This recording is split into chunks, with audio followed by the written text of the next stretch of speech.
باء وارتضيناها شعارا للحياة. بسم الله الرحمن الرحيم. Assalamualaikum warahmatullahi wabarakatuh. Sepertinya udah lemas ini. Assalamualaikum warahmatullahi wabarakatuh. Ustadz Tiar tadi lupa menyebutkan kalau kita ke Belanda yang terkenal itu lumpia Semarang. Jadi kebangsaan kita sampai mana-mana, nanti kalau kita di luar negeri baru cari toko atau warung Indonesia gitu. Alhamdulillah banyak ilmu kita dapatkan dari para pembicara.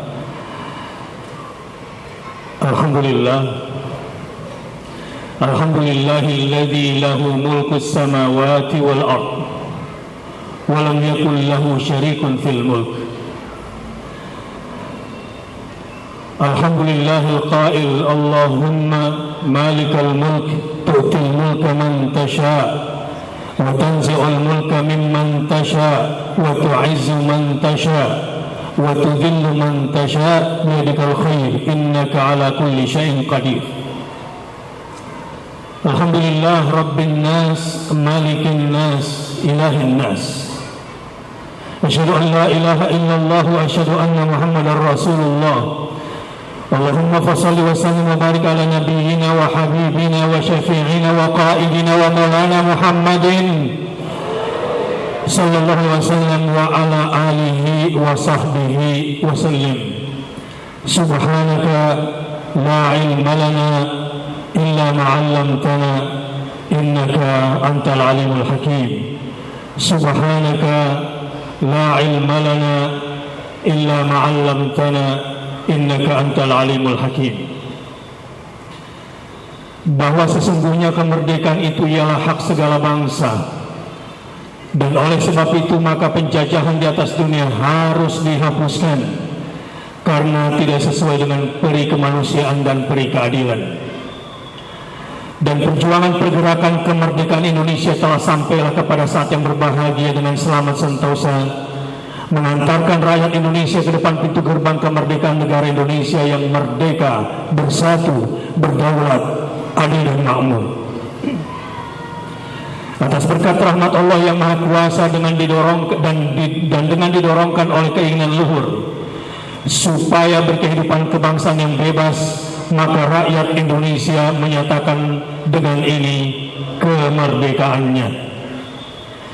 Kemudian daripada itu, untuk membentuk suatu pemerintahan negara Indonesia yang melindungi segenap bangsa Indonesia dan seluruh tumpah darah Indonesia, dan untuk memajukan kesejahteraan umum, mencerdaskan kehidupan bangsa, dan ikut melaksanakan ketertiban dunia yang berdasarkan kemerdekaan, perdamaian abadi dan keadilan sosial, maka disusunlah kemerdekaan kebangsaan Indonesia.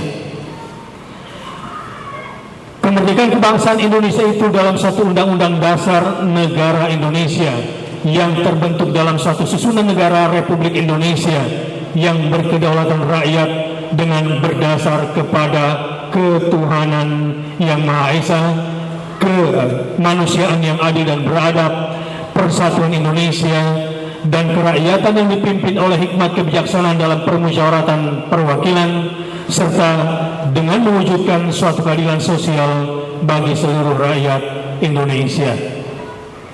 Apa yang saya baca tadi itu? Pembukaan Undang-Undang Dasar 45. Ini dalam rangka meluruskan kembali arah perjuangan umat dalam konteks integrasi keislaman dan kebangsaan. Mungkin kalau dalam bahasa ormas Islam ini masuk perjuangan Miumi adalah tajdid kebangsaan, yang menumbuhkan kembali posisi kebangsaan kita yang tidak pernah bisa dipisahkan dengan Islam kita. Kalau kita perhatikan tadi pembukaan Undang-Undang Dasar ini banyak sekali istilah-istilah bahasa Arabnya ini, betul nggak?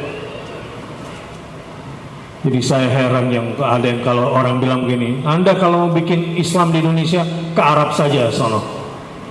Wah, saya bilang sama Anda ke laut saja kalau nggak mau ada Islam di Indonesia. Arah perjuangan kita adalah mengembalikan hakikat kedaulatan dan kebangsaan kita. Adalah di mana Islam yang tadi digambarkan oleh Ustaz Tiar, bahwa lebih dari itu sebetulnya pada tahun 1901 kalau tidak salah, Jamiat Khair, ya Ustaz Tiar ya, intelektual kaum Alawiyin yang ada di Indonesia, dengan intelektualitas mereka dan integritas keindonesiaan dia, yang Soekarno bilang ketika Indonesia merdeka, tidak usah berterima kasih kepada keturunan-keturunan Arab di Indonesia, karena dia sudah ratusan tahun bersama kita memperjuangkan kemerdekaan Indonesia. Beda dengan yang sipit itu, yang selalu bekerja sama dengan penjajah, ganti penjajah, ganti penguasa. Yang sipit ini selalu bekerja sama dengan penjajah. Orang-orang Arab tidak usah jauh-jauh, lihat di Semarang ini. Apakah ada orang-orang Arab kaya raya di Semarang kemudian membawa harta Indonesia ke Yaman? Ada? Tidak ada. Apa ada orang-orang Arab hidup di Indonesia, kaya raya Indonesia, lalu capital flight membawa uang-uang Indonesia ke Arab? Tidak ada. Kalau tetangga sebelah ada enggak? Dan adalah para ulama, iya, para ulama yang terdepan dengan ilmunya, para ulama yang terdepan dengan hartanya. Nih, tanah-tanah di Indonesia, lihat, di mana ada alun-alun, di mana ada Masjid Agung, Masjid Raya, di mana di situ ada kauman, adalah ulama-ulama bersama para sultan, bersama para raja-raja Islam, menghibahkan tanah-tanah mereka untuk rakyat dan umat Indonesia. Betul? Allahu Akbar. Saya sebetulnya di MIUM ini nggak suka demo-demo dulu itu. Iya, saya nggak terlalu ke depan. Kita bergerak, kita sebetulnya di ranah keilmuan, keadaban. Cuma gimana ceritanya kemarin terseret dalam gejolak di negeri ini. Adalah tanah luar Batang yang dulu oleh Habib Husin Al-Habsyi Al-Idrus, yang kemudian orang kaya dari keturunan Arab ini membeli tanah di Jakarta Utara, lalu dibikin masjid dan rakyat kemudian dipersilakan hidup di atas tanah dia. Mau digusur, dijadikan jalan raya, reklamasi untuk mereka menguasai pantai Jakarta Utara. Ini udah kelewatan. Atas dasar itulah kemudian, kalau memang tanah di mana saya dilahirkan, tanah di mana para ulama yang sudah wariskan ini, mereka ingin semena-mena mengusir kita dari kampung kita, maka taruhannya adalah darah dan nyawa, karena tanah Indonesia adalah bagian daripada akidah kita. Yang punya sertifikat tanah, jangan mentang-mentang Anda punya sertifikat tanah Anda jual suka-suka. Jangan mentang-mentang Anda dapat warisan sertifikat pakai nama Anda suka-suka menjual. Hei orang Indonesia, kamu ini pendatang baru di Indonesia. Setiap jengkal tanah di Indonesia oleh para ulama, oleh para pendiri bangsa, setiap jengkalnya, bukan setiap meternya, dipertahankan dengan harta, dengan keluarga, dengan darah, dan dengan jawanya. Jangan sembarang jual tanah Anda hanya gara-gara punya sertifikat. Anda jual tanah negeri ini kepada mereka yang hendak menjajah ekonomi negeri ini, yang hendak menjajah politik negeri ini, yang hendak menjajah hukum negeri ini. Anda pendatang baru di negeri ini. Begitu juga wahai para pejabat, jangan dengan jabatanmu, jangan dengan kekuasaanmu, kau suka-suka jual tanah Indonesia, jual air Indonesia, jual udara Indonesia untuk kepentingan kekuasaan kamu, untuk kepentingan partai kamu, untuk kepentingan bisnis kamu, dan untuk kepentingan kelompok kamu. Ini negara Indonesia milik kami semua.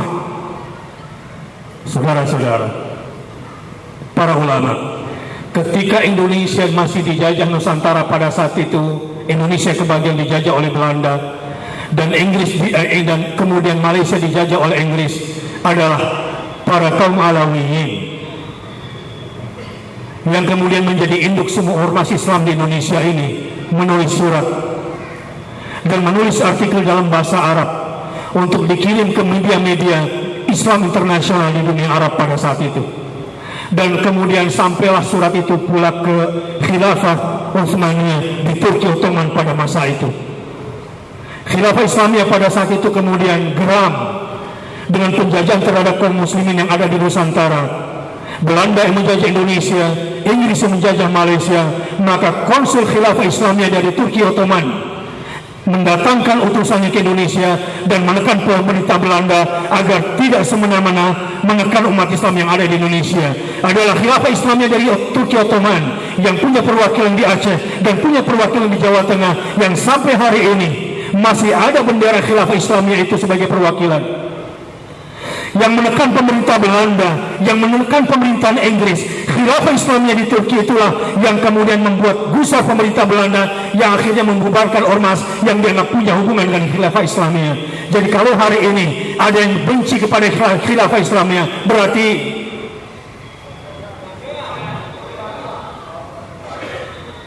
berarti salah paham, berarti ahistoris. Kalau ada yang mengatakan ulama itu anti NKRI, berarti PKI mungkin ini.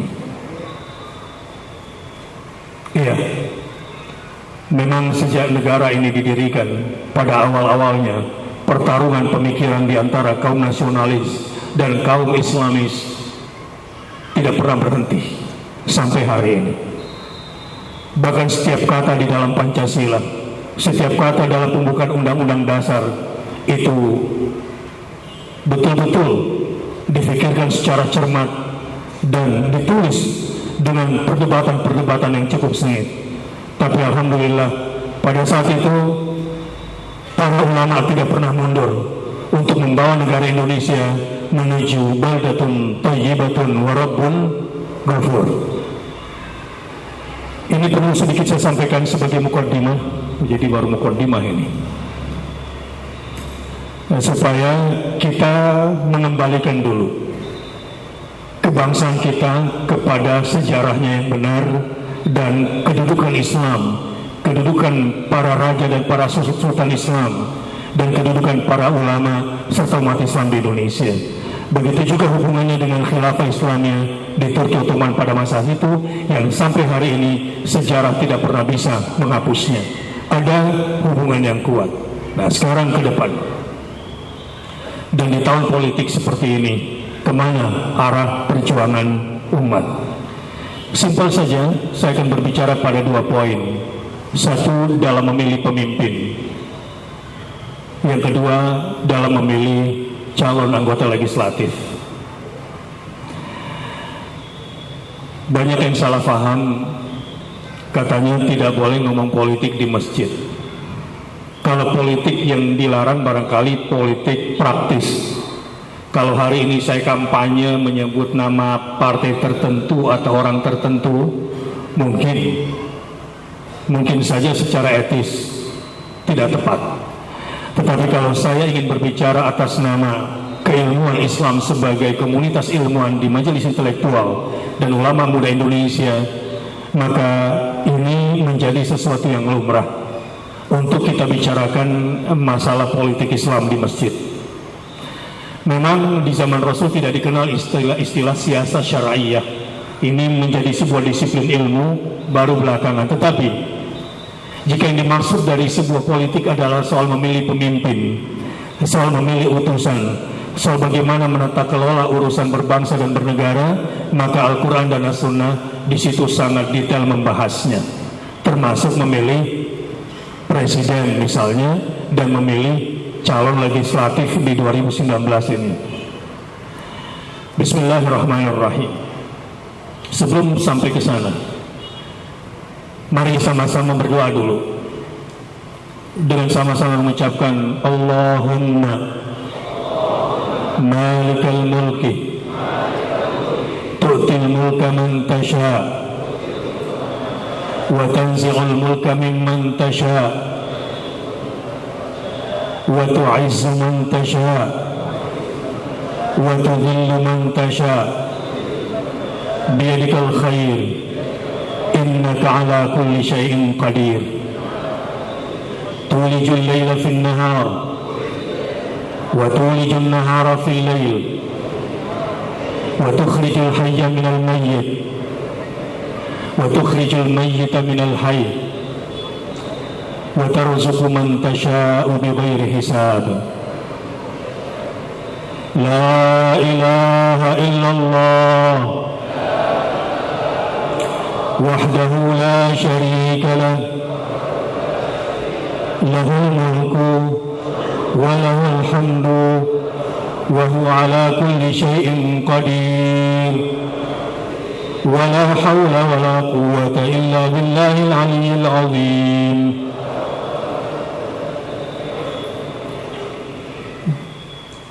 Jamaah rahimakumullah,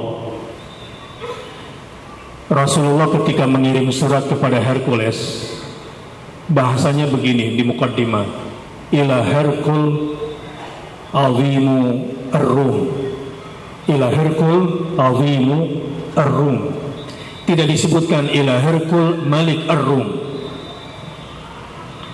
Ini bahasa surat Rasulullah yang pendek karena semua berdimensi tauhid. Setiap kata harus dipertanggungjawabkan. Kenapa Rasul tidak mengatakan kepada Hercules raja Romawi? Rasul menulisnya kepada Hercules pemuka Romawi. Karena la malik wala malik illallah. Tidak ada raja, tidak ada penguasa di dalam terminologi tauhid selain Allah Subhanahu wa taala. Karenanya seburuk-buruk nama adalah mereka yang menamakan dirinya sebagai Malikul Amlak, raja di raja. Makanya raja di Arab tidak lagi memakai istilah Sahibul Jalalah. Tapi kalau di Melayu, di tanah Melayu masih menggunakan istilah raja di raja. Itu sebetulnya tidak pantas.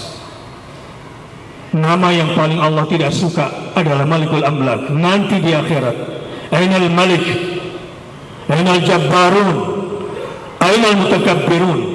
Itu ketika Allah menggenggam langit dengan tangan kanannya. Pada hari kiamat, ketika Allah menggenggam langit dengan tangan kanannya, dilipat oleh Allah Subhanahu wa taala jagat raya ini, berkata, mana para raja, mana para penguasa, mana orang-orang sombong itu, mana orang-orang yang merasa berkuasa itu. Semuanya dalam keadaan ketakutan di hadapan Allah Subhanahu wa ta'ala. Sampai di sini saya ingin mengatakan, insyaallah, biiznillah, kalau umat Islam senantiasa membersihkan tauhid soal kekuasaan dan menyerahkan sepenuhnya kepada Allah, tidak menjadikan hawa nafsu sebagai alasan untuk memilih pemimpin, tidak menjadikan hawa nafsu dan kepentingan politik sesaat yang diperjuangkannya, dan demi mementingkan Allah Subhanahu wa ta'ala, insyaallah Allah yang akan memilihkan pemimpin yang terbaik di Indonesia. Siapapun musuh kita, siapapun musuh Islam, berapapun banyak partainya, meskipun semua partai besar yang ada sama mereka, meskipun mereka mampu membayar semua lembaga-lembaga survei terbesar, kemudian mereka melakukan sebuah propaganda yang kemudian mendustakan kebenaran, menistakan kebenaran, dan menjalankan kebohongan-kebohongan, berapapun uang mereka yang disebut tanpa berseri dengan kekuatan la haula wala quwata illa billah, runtuh mereka semua insya Allah. Karena yang maha berkuasa atas Indonesia hanyalah Allah. Yakin? Duterte. Tahu siapa Duterte? Presiden mana? Filipina. Ya. Mungkin karena doanya orang-orang Islam di Filipina. Mungkin karena sudah terlalu lama mereka tertindas. Mungkin karena ada doa-doa orang yang ikhlas di Filipina. Mereka tidak pernah bisa menduga kalau pada akhirnya Mindanao pada saat itu. Duterte yang tidak jelas agamanya. Duterte yang sama sekali tidak tahu kita apa agama dia sesungguhnya. Tapi pada akhirnya karena qulillahumma malikal mulk, karena kalau kita semua berkata dan berikrar Allahumma, katakan Allahumma malikal mulk, kalau kita semua yakin dengan ini, wahai Allah yang maha raja, yang merajai semua raja berikut semua kerajaannya, yang maha menguasai semua penguasa berikut semua kekuasaannya, kalau sepenuhnya tahu secara politik kekuasaan itu kita serahkan kepada Allah, biarlah Allah yang akan mendatangkan pemimpin bagi Indonesia, sebagaimana Jepang diusir, sebagaimana Portugis diusir, sebagaimana Belanda pun diusir dengan izin Allah. Walaupun kita tidak punya kemampuan senjata, walaupun kita tidak punya kemampuan militer, mereka harus pulang dengan izin Allah Subhanahu wa taala tanpa syarat. Walaupun wasilahnya adalah dibomnya Hiroshima dan Nagasaki. Mungkin karena di Indonesia ada ulama-ulama yang senantiasa konsisten istiqomah, tidak loncat sana loncat sini, ya, manusia-manusia oportunis. Oportunis itu apa kira? Opor sama tumis kali Bu ya. Kalau opor sama tumis dicampur jadi satu enak nggak Bu? Hah? Umat ini sering nanya sama saya. Ini saya harus jawab secara publik. Ustaz, kok Ustaz itu begitu sih? Ustaz, kok ulama itu begitu sih? Karena banyak pertanyaan ya. Di sini banyak yang bertanya begitu juga nggak? Banyak. Saya bilang kesalahan kamu. Kenapa kamu kecewa kepada ustadz itu? Kesalahan kamu. Kenapa kamu kecewa pada ulama itu? Karena kamu memandang dia sebagai ustadz dan sebagai ulama. Coba pandang kepada dia sebagaimana dia berposisi pada saat ini sebagai pengusaha atau sebagai politisi, selesai kan? Ya, pandang saja dia sebagai pedagang atau pengusaha, maka kamu akan melihat sikapnya wajar lah karena dia sebagai pedagang atau pengusaha. Kalau kamu pandang dia sebagai politisi, ya, dan tidak kamu kait-kaitkan dia sebagai ulama atau sebagai ustadz, insya Allah selesai. Memang begitulah layaknya menjadi politisi di Indonesia ini. Jadi setelah ini nggak usah bertanya lagi kepada saya. Ustadz kan dari Majelis Intelektual dan Ulama Muda Indonesia. Kenapa ada ulama begitu? Kenapa ada ustadz begitu? Maka jawabannya, karena dia adalah pedagang atau politisi. Jadi selama Anda melihat dia sebagai yang Anda inginkan tadi itu, kan dia harusnya jadi ustadz, kan dia harusnya jadi ulama. Lo maunya dia jadi pedagang dan jadi politisi, kenapa Anda maksain dia jadi ustadz atau ulama? Makanya capek sendiri. Jelas. Jadi sekarang gak usah tanya lagi ya. Jadi kalau itu cara pandang kita, maka itu akan menjadi fair, dan dia juga enak berdagang, dan dia juga lenggang menjadi seorang politisi. Adapun posisi saya berdiri di sini, saya tidak mau ditunjuk menjadi Jurkamnas 02, karena saya merasa bukan di situ tempat saya. Karena saya ingin stand with ummah, saya ingin berada bersama umat saja, menang atau kalah saya ingin bersama umat. kenyang atau lapar saya ingin bersama umat, kuat atau lemah saya cuma ingin bersama umat. Dan ini adalah pilihan. Kalau saya politisi, mestinya berpihak kepada siapa? Yang namanya politisi berpihak kepada yang menang. Bodoh kalau politisi berpihak kepada yang kalah. Nah, pertanyaannya adalah, coba lihat Rasulullah SAW. Seandainya Islam dalam politiknya lebih mementingkan kekuasaan, seandainya politik Islam adalah orientasinya kekuasaan, maka menurut saya Rasul tidak perlu hijrah. Karena ketika Rasul di Mekah sudah ditawarkan kekuasaan, sudah ditawarkan kekayaan, bahkan ditawarkan, bapak-bapak pura lupa nih, pura-pura lupa Ustaz. Ditawarkan apa? Al-Walid bin Al-Mughirah, negosiator terkenal pada saat itu yang diutus kepada Muhammad SAW. Betul nggak? Muhammad, dakwahmu sudah memisahkan antara anak dengan orang tuanya, antara suami dengan istrinya, antara rakyat dengan pemimpinnya. Kalau tidak salah, Al-Walid bin Mughirah kemudian mendesak, kalau kamu ingin menjadi yang paling berkuasa, kami sudah sepakat untuk menunjuk engkau sebagai yang paling berkuasa. Ya, tapi namanya Quraisy.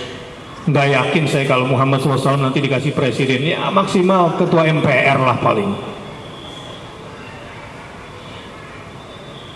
Kalau kamu ingin menjadi yang terkaya, kami juga sudah sepakat. Engkau akan kami tempatkan menjadi yang terkaya dan kami kumpulkan harta kami untuk engkau. Tapi ntar akhirnya juga dijegal juga. Tapi katakanlah bahwa itu benar adanya. Kenapa Rasulullah tidak ambil kekuasaan dan kekayaannya? Saya tanya, kalau bapak-bapak nih, saudara-saudara jadi nabi, kira-kira ambil dulu apa jangan? Tolong jawab. Ambil dulu apa jangan nih? Hah? Ada caleg PBB nggak di sini? Caleg PBB mana di sini?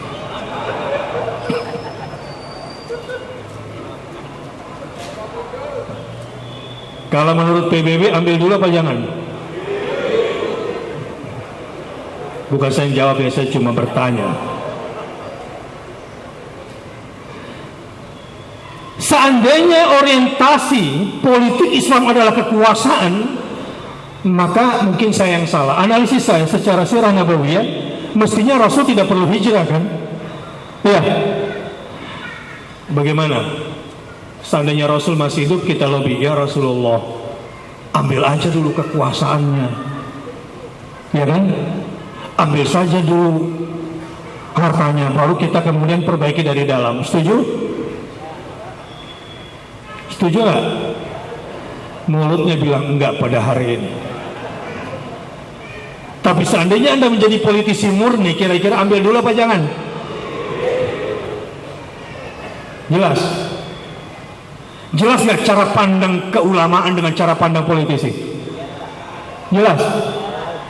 Saya nggak yakin sih. Udah jelas. Ini juga buat para aparat yang sedang mencatat pidato saya pada hari ini, supaya jangan salah paham, supaya jangan salah laporan, ya. Bahwa saya berbicara di sini atas nama keulamaan dan keilmuan, dan ini adalah masjid yang saya harus jaga kehormatannya, dan ini adalah tempat ibadah di mana di rumah Allah tidak boleh diseru nama di masjid ini selain nama Allah Subhanahu wa taala.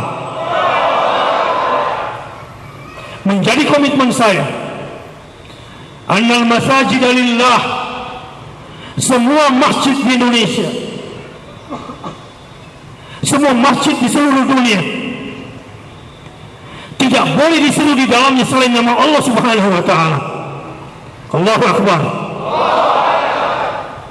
Terlalu rendah untuk menyebut nama siapapun di masjid ini. Betul?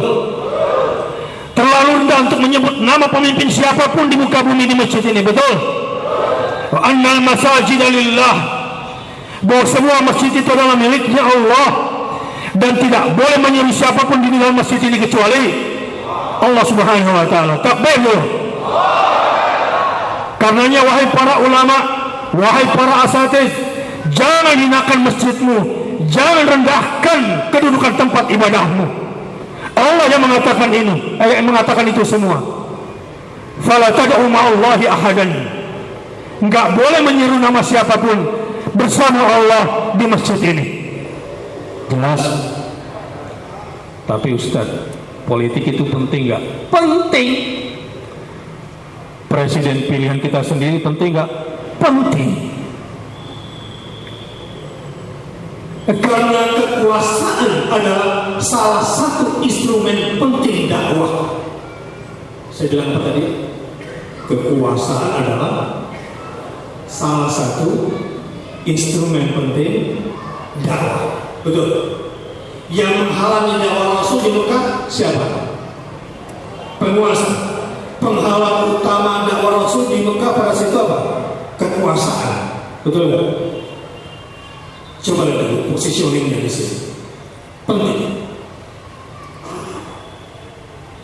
Saking pentingnya kedudukan pemimpin, saking pentingnya kedudukan penguasa termasuk presiden, dan saking pentingnya kedudukan legislatif caleg-caleg itu, maka masuk dalam ranah akidah. Masuk dalam ranah akidah. Contoh, dalam hadis riwayat Bukhari disebutkan salah satu daripada yang akan mendapatkan naungan pada hari tiada naungan, siapa dia yang pertama kali disebutkan? Imamun adil. Dari 7 golongan, yang walau zulla illa zillu, ada 7 yang akan mendapatkan perlindungan pada hari di mana tidak ada perlindungan kecuali perlindungan dari Allah. Yang pertama kali disebut siapa? Imamun adil, pemimpin yang adil. Bahkan di dalam riwayat Ahmad disebutkan nanti Imam Adil ini yang akan aqrabuhum majlisan min Allah, yang kedudukannya paling dekat dengan Allah di surga adalah pemimpin yang adil. Jadi penting nggak masalah memilih pemimpin ini? Di Jakarta, alhamdulillah. Kemarin kan siapa itu namanya menjadi gubernur, saya lupa. Bilang kalau berani minta dia ini jadi gubernur, kalau berani nggak tuh dia hapus Alexis, kan gitu. Karena di dalam benak dia, Alexis ini menyumbang banyak dana pajak, dana serukan untuk membantu Jakarta. Karena dalam benak dia, ini di belakang asal Alexis ini adalah para pengusaha esek-esek yang memiliki pengaruh, yang memiliki preman-preman, yang menguasai aparat-aparat pun tak berdaya di hadapan Alexis ini. Karena dia mengira bla bla bla bla bla bla semuanya. Tapi sederhana aja tuh, kemarin gak ribut-ribut kan? Sekali tanda tangan dengan izin Allah, selesai gak? Selesai. Betul? Penting gak pemimpin yang adil itu? Penting. Iya. Bahkan nih soal legislatif. Kerja legislatif apa yang di DPR? Membuat undang-undang. Membuat undang-undang artinya apa? Membuat aturan. Aturan isinya apa? Perintah dan larangan kan? Jadi yang membuat aturan kita siapa itu? DPR kan? Kalau ada aturan dia yang buat, lalu kita langgar, konsekuensinya apa? Ya, ada undang-undang dilanggar, nanti akan ada indikatif. Ya, kalau Anda ditetapkan sebagai tersangka, jadi nanti masuk penjara, gitu kan? Itu konsekuensi kalau melanggar undang-undang atau melanggar peraturan. Jadi legislatif penting ya, karena dia membuat apa? Perintah dan larangan. Hati-hati. Lihat. Level tauhid kita, bahkan ketika kita harus bertoleransi dengan keberagaman di negeri ini, alhamdulillah Al-Quran secara ideologi sudah memberikan tuntunan. A'udzu billahi minasyaitonir rajim. Qul ya ahlal kitab ta'alu ila kalimatin sawa'in bainana wa bainakum satu alla na'budu illallah. Yang kedua wala nusyrika bihi syai'an. Yang ketiga wala yattakhidhu ba'duna ba'dan arbaban min dunillah. Lihat, di tengah keberagaman bangsa, perbedaan suku dan agama, bahkan perbedaan laki dan perempuan sudah diatur oleh surat Al-Hujurat. Saya kira hampir semua kita hafal, inna khalaqnakum min dzakarin wa untha, ya, wa ja'alnakum syu'uban wa qabaila lita'arafu. Dua ayat yang saya bacakan ini sudah menjadi prinsip mendasar dan paling universal soal toleransi, bukan hanya sesama bangsa Indonesia, tetapi di tingkat internasional. Kata Allah, aku sudah ciptakan laki-laki dan perempuan. Saya mau tanya, perempuan sama laki-laki beda atau sama? Beda atau sama? Ya beda, nggak usah dipaksakan untuk disamakan. Apalagi nih, kalau Anda salah memilih legislatif, bentar lagi akan dipaksakan rancangan undang-undang penolakan terhadap kekerasan seksual yang kelihatannya bagus seperti antivirus, tapi isinya virus semua. Gara-gara Anda salah memilih caleg, nanti perempuan sama laki-laki sama semua. Mau disamakan perempuan sama laki-laki? Ada yang bilang begini, saya ini sebetulnya feminin, perempuan yang terperangkap dalam tubuh maskulin laki-laki. Kayak pengen colok matanya rasanya. Tinggal buka celana dalam selesai sebetulnya. Kok sampai nggak tahu kelamin sendiri? Akibat doktrin kebebasan. Dan memang belakangan ini, kenapa tiba-tiba grafik ini terserah ya? Ini penilaian saya, penilaian tetangga sebelah terserah. Sekarang ini giro Islam, umat Islam ini saat ini sedang tinggi atau rendah? Tinggi. Saya ulangi coba. Giro umat Islam lebih tinggi atau rendah? Tinggi. Gara-gara apa? Coba jujur jawab. Hah?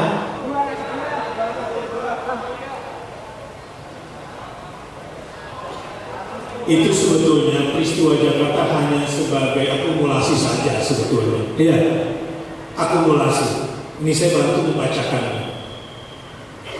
Kenapa kok tiba-tiba kita yang sudah 73 tahun kayak baru kemarin merdeka bicara ulang lagi NKRI? Kok kayaknya mundur ya? Dibicarakan lagi soal Bhinneka Tunggal Ika. Bro, kita ini sudah 73 tahun si Indonesia, kayaknya baru kemarin ya merdeka ini, kok baru hari ini bicara NKRI. Betul kan? Ada apa kira-kira? Sepertinya tidak terlihat tapi sangat terasa. Kalau tidak terlihat tapi terasa, kayak kentut lah kira-kira begitu. Ada aroma ideologi yang hendak memaksakan diri meruntuhkan Pancasila atas nama Pancasila. Kelihatannya begitu. Nasir dalam bukunya Negara dan Agama ada yang menarik saya baca, salah satunya di situ. Setelah PKI itu kemudian hancur dan dimusnahkan, ada salah satu tokoh PKI, kata Nasir, berjalan di kota-kota itu pura-pura jadi orang gila dengan pakai compang-camping, tapi kemana-mana selalu menyanyikan lagu Indonesia Raya dan menghafal Pancasila, hanya gara-gara takut ditangkap. Saya khawatir yang sedang menyanyikan lagu Indonesia Raya dan memperjuangkan Pancasila yang kelihatannya ini jangan-jangan seperti digambarkan oleh bukunya Nasir itu. Karena indikasinya dianggap tidak NKRI, tidak Bhinneka Tunggal Ika, tidak Pancasila ke umat Islam. Tanpa disadari belakangan ini ada yang hendak memukul mundur ideologi Islam yang sudah mengakali negeri ini. Ini yang saya baca. Ada liberalisme yang hendak memaksakan ideologinya setelah berhasil meliberalkan ekonomi, setelah berhasil meliberalkan politik, dan mereka sekarang berusaha untuk meliberalkan agama agar semua bisa diliberalkan supaya Indonesia bisa dengan mudah dijajah. Itu sebetulnya. Dan di situ dia lahir untuk berdiri tegak yang terdepan melawan kekuatan-kekuatan liberal, melawan semua kekuatan ideologi-ideologi sesat yang hendak meruntuhkan ideologi ketuhanan yang Maha Esa di Indonesia ini. Di situ kami hadir. Dan sekarang udara itu semakin jelas. Dan sekarang gerakan itu semakin nampak. Yang hendak memutar balikkan. Dan kalau kita tidak segera bangkit, dan kalau umat Islam tidak bangun, sebagaimana yang tadi sengaja saya bukakan dan bahkan saya bacakan pembukaan Undang-Undang Dasar, bahwa negara ini adalah negara yang berdasarkan ketuhanan yang Maha Esa. Saudara-saudara, ada nggak pemimpin negeri yang nggak sholat tapi ngaku Islam? Ada nggak petinggi di Indonesia yang mengatakan kalau akhirat itu cuma titik-titik? Ada.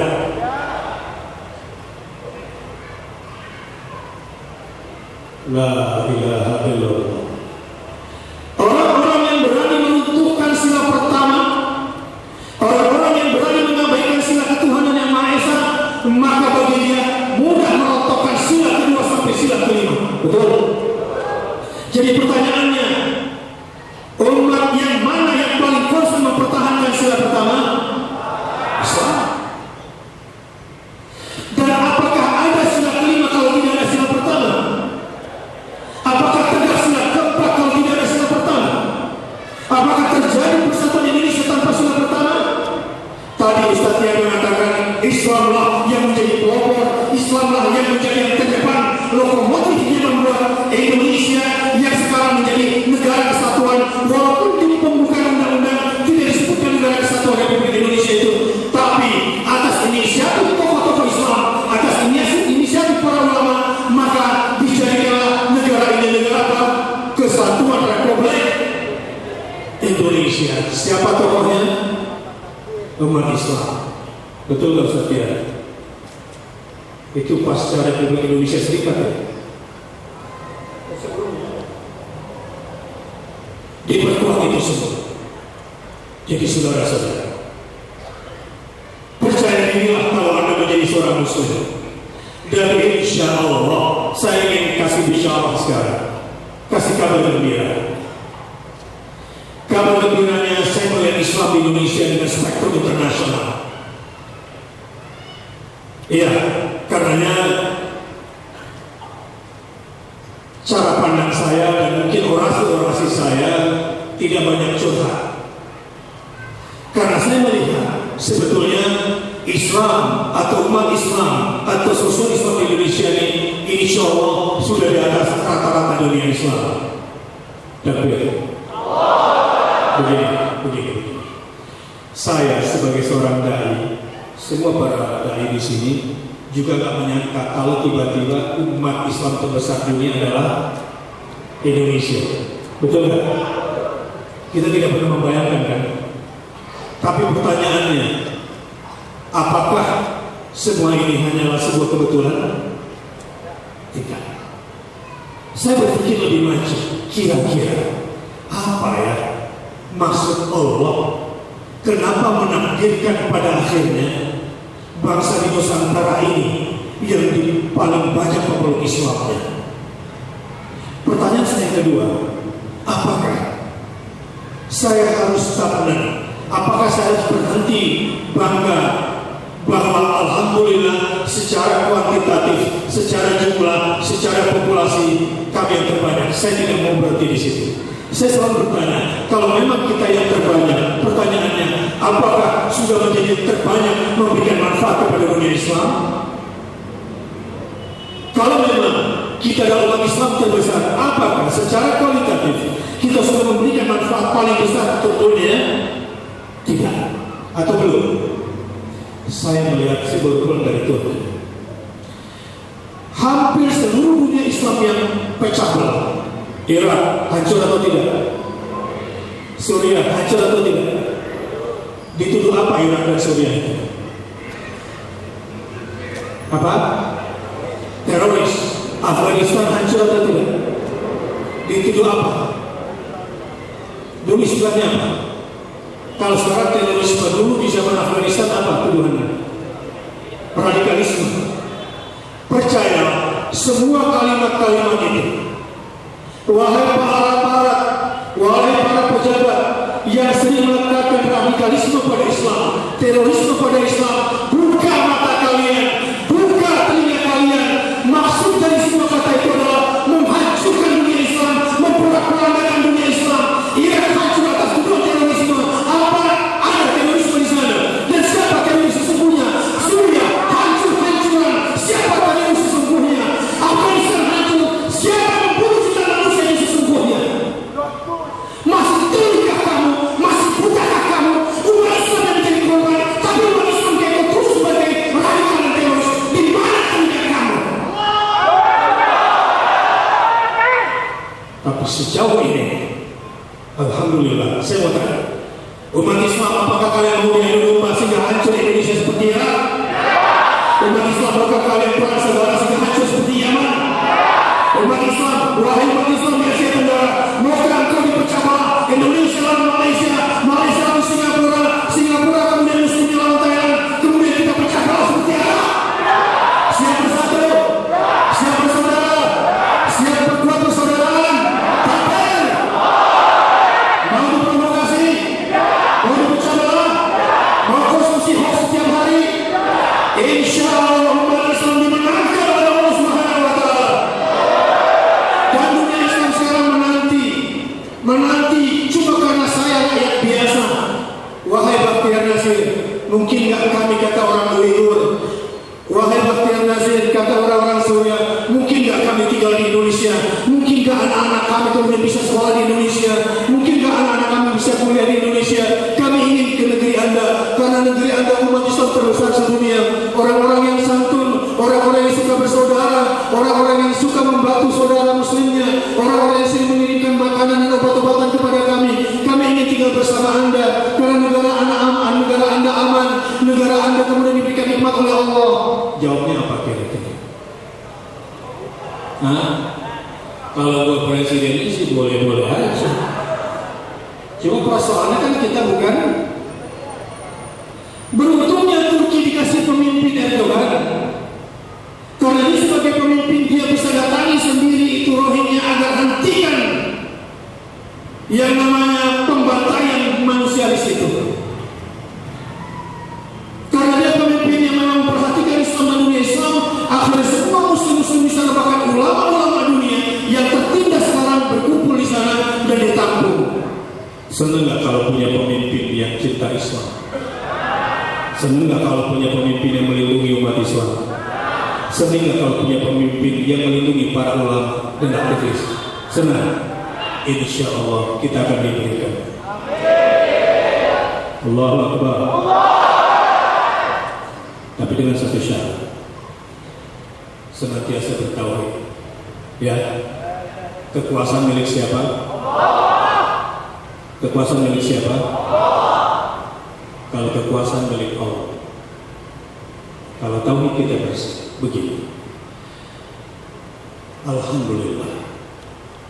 Umat Islam di Indonesia memang masih lemah politiknya, betul? Umat Islam berdaulat nggak secara politik sekarang?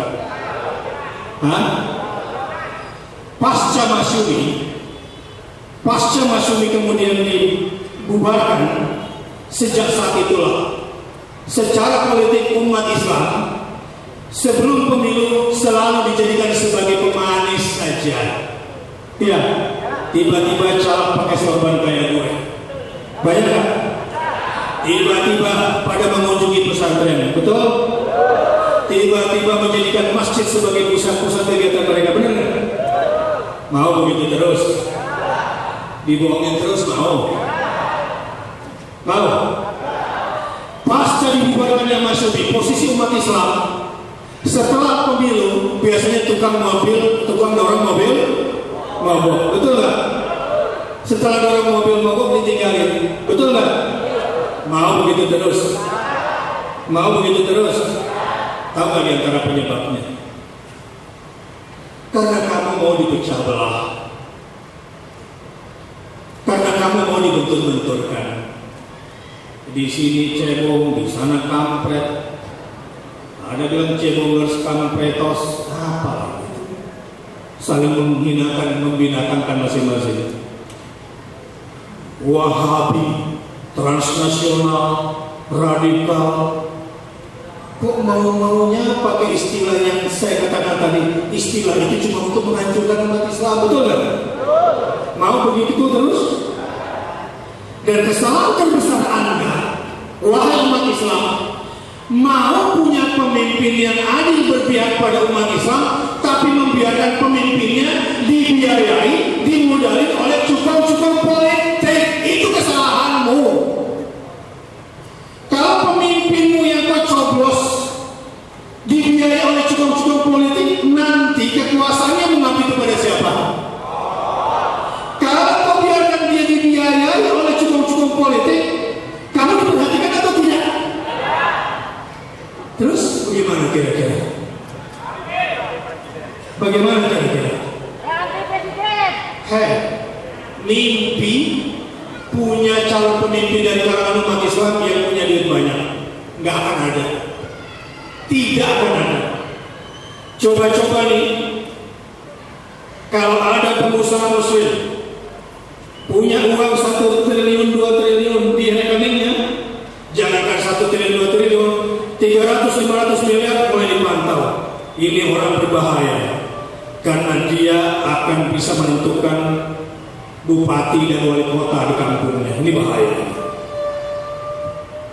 Maka kalau ada pengusaha-pengusaha muslim yang uangnya banyak, langsung diperkarakan, dan yang paling gampang pajak. Ditekan, dirancang lewat apa? Lewat pajak. Setelah itu dicari-cari kesalahannya, money laundering misalnya. Ujung-ujungnya supaya umat Islam tidak boleh pegang duit. Betul nggak? Sedikit yang jawabnya, kebanyakan orang miskin. Coba tanya sama yang banyak duit itu. Kenapa kemudian banyak umat-umat Islam yang banyak uangnya menjadi kutu loncat? Saya juga bingung, kenapa kutu bisa loncat? Karena ada proses ini. Mau solusinya? Mau solusinya? Umat Islam siap jaga TPS masing-masing? 10 orang ganti-gantian siap? Kawal sampai mana kira-kira?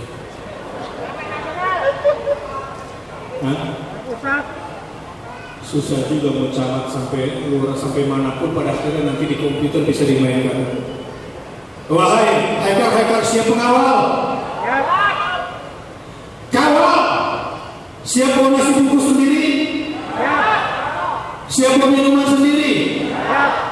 Siap keluarkan dari kantong sendiri? Siap bikin spanduk sendiri? Siap bikin baleho sendiri? Siap bikin kaos sendiri? Siap bikin topi sendiri? Kalau itu yang kamu lakukan, coba hitung duit kamu, ya, wahai umat, hitung. Kalau satu orang dibayar 100.000 jaga TPS kali 10 orang sama dengan 1 juta rupiah.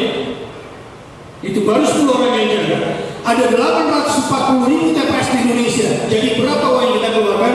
840 miliar. Dikit lagi 1 triliun. Banyak kali itu umat Islam? Banyak kan? Apalagi kalau bikin kaos sendiri, bikin topi sendiri, bikin merchandise sendiri, bikin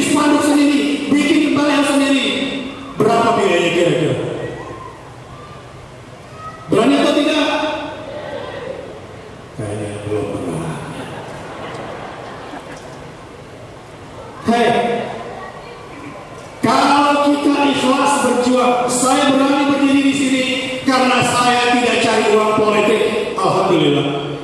Saya nggak punya kepentingan untuk bawa proposal. Nih, saya menjadi relawan, minta duit politik. Bagi saya itu hina. Karena saya berkewajiban. Kalau saya memilih pemimpin yang saya tetapkan berdasarkan akidah saya, berdasarkan syariat yang saya yakini, maka saya akan keluarkan uang saya akan keluarkan yang saya punya untuk memilih pemimpin.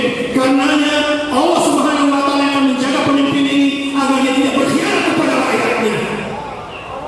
Allahu Akbar. Ini tauhid. Jadi masih mau pemimpin kita dipilih oleh cukong-cukong asing dan nasib? Mau bayarin? Mau bayarin pemimpin kita sendiri kan? Berapa?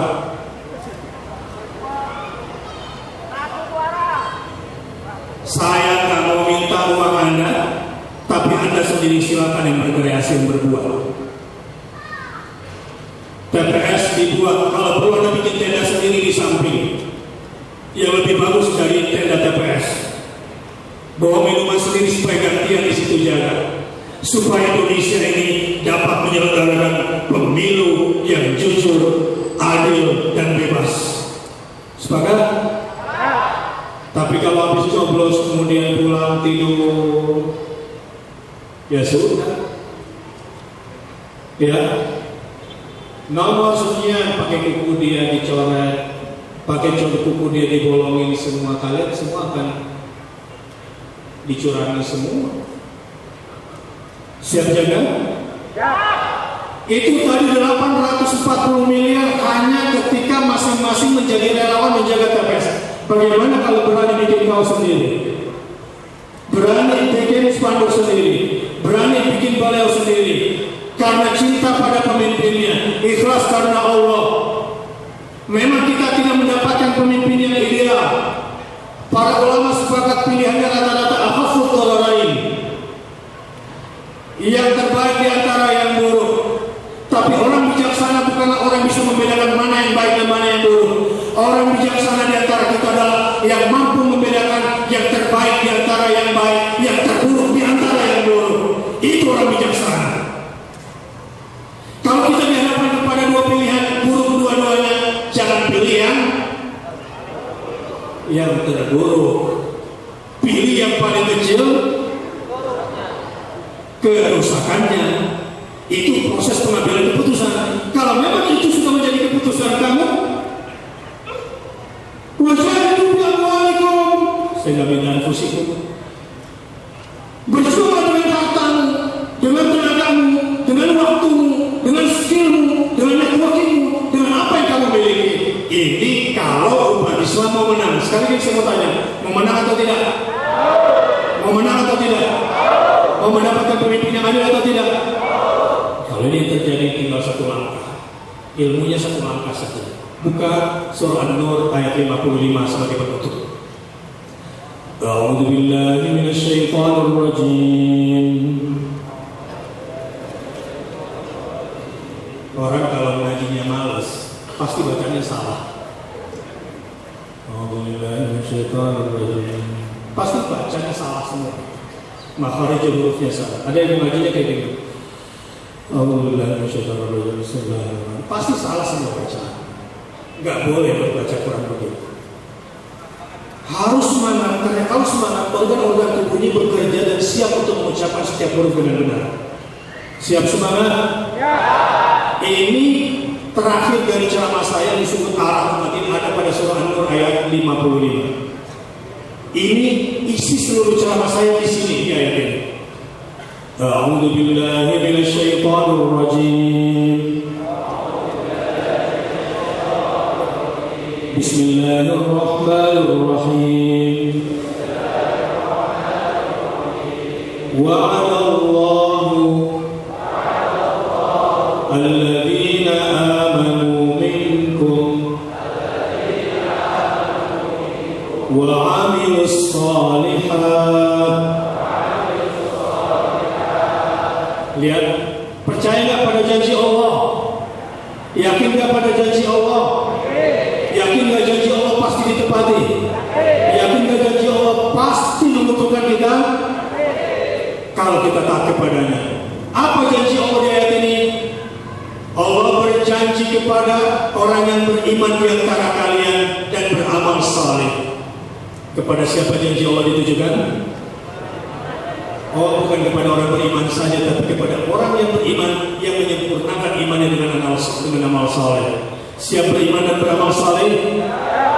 Siap beriman dan beramal saleh? Beriman saja tidak cukup. Kalau kamu cuma takbir Allahu Akbar, pemimpin saya yang ini, tapi nggak mau beramal saleh, nggak mau membiayai politiknya sendiri, bisa menang? Tidak. Nggak mau jagain TPS-nya, bisa menang? Tidak.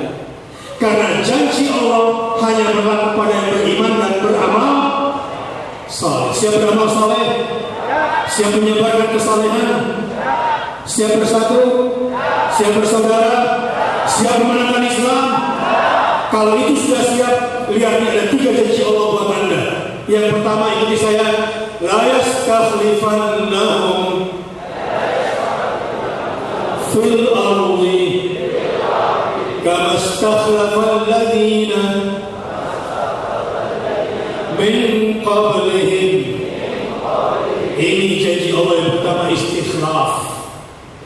Akan diberikan kepada kamu kepemimpinan, akan diberikan kepada kamu kekuasaan, dan akan diberikan kepada kamu kekuatan untuk bisa mengendalikan. Janji Allah yang pertama kepada kamu yang berimannya benar kepada la ilaha illallah wahdahu la syarikalah lahul mulk. Kepada yang akhirnya hanya benar kepada qulillahumma malikal mulk. Kepada yang imannya walillahi mulkus samawati wal ardh.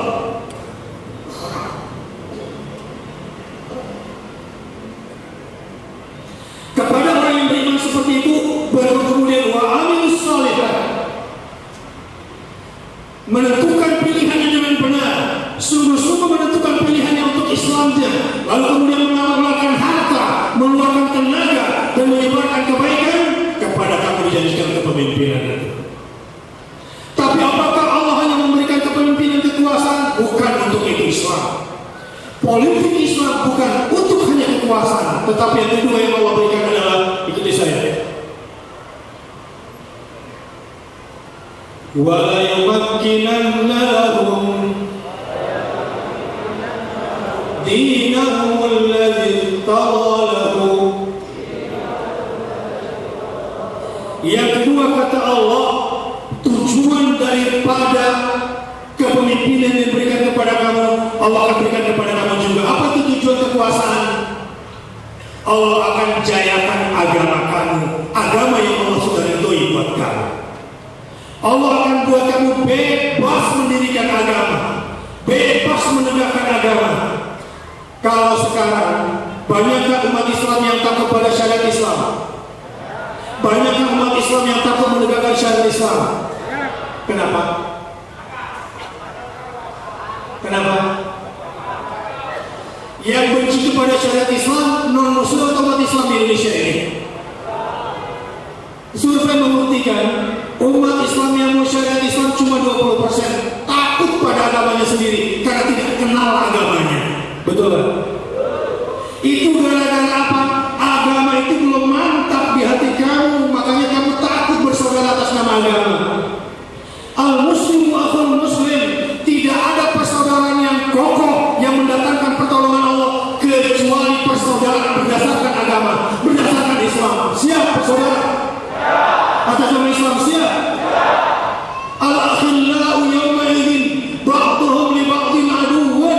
Hai, persaudaraan atas nama partai bakal pecah. Lihat itu banyak tak butuh loncat politik. Persaudaraan atas nama komunitas bakal pecah. Tunggu akan menjadi musuh satu sama lain.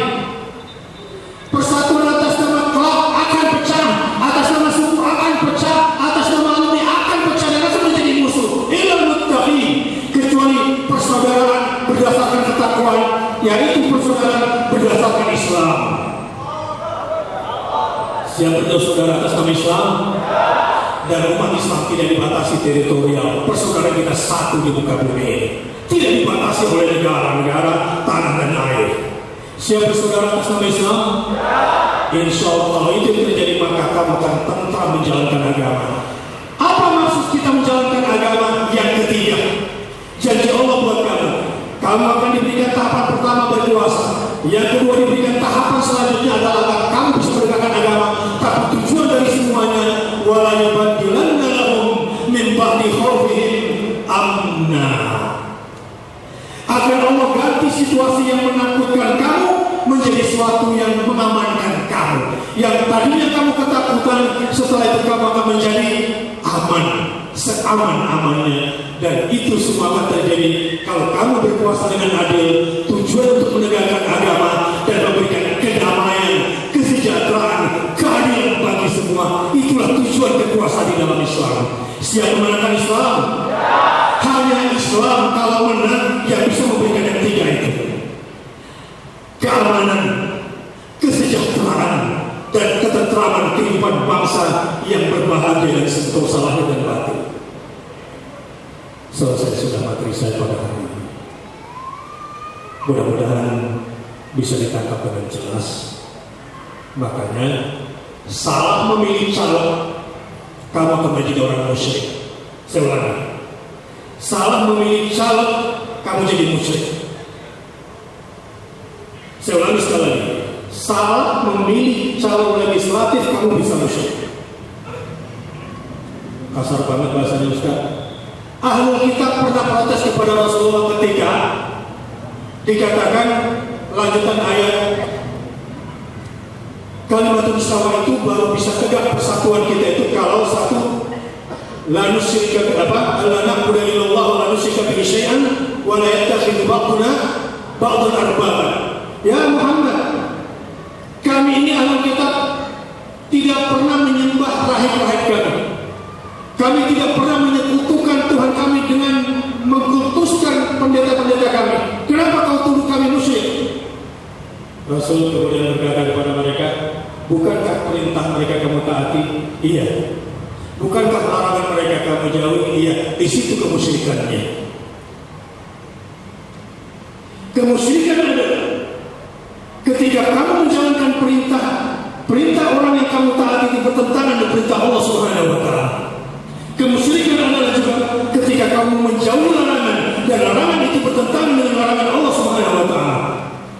Jadi kalau calon adalah orang yang akan membuat undang-undang, yang akan membuat peraturan, yang membuat perintah dan larangan, dan kamu menunjuk orang yang pro kepada LGBT, maka kamu musyrik. Karena perintah dan larangan dari undang-undang dan peraturan yang dibuat bertentangan dengan perintah dan larangan Allah, dan itu adalah pilihan kamu. Maka orang yang kamu pilih yang menyebabkan kamu seperti ini, pilihan kamu yang menyebabkan kamu musyrik. Itu namanya ittihad al-arba min dunillah. Mereka tidak kamu sembah, mereka tidak kamu puja-puja, tapi kamu taati perintahnya, kamu jauh larangannya. Pada itu bertentangan dengan pembukaan undang-undang dasar, bertentangan dengan Pancasila, kamu sudah musyrik, bertentangan dengan Tuhan yang Maha Esa. Allahu Akbar. Siap memilih calon muslim yang benar? Siap memilih calon yang membela Islam? Subhanallahumma wa bihamdika, asyhadu an la ilaha illa anta, astaghfiruka wa atubu ilaik. Wassalamualaikum warahmatullahi wabarakatuh.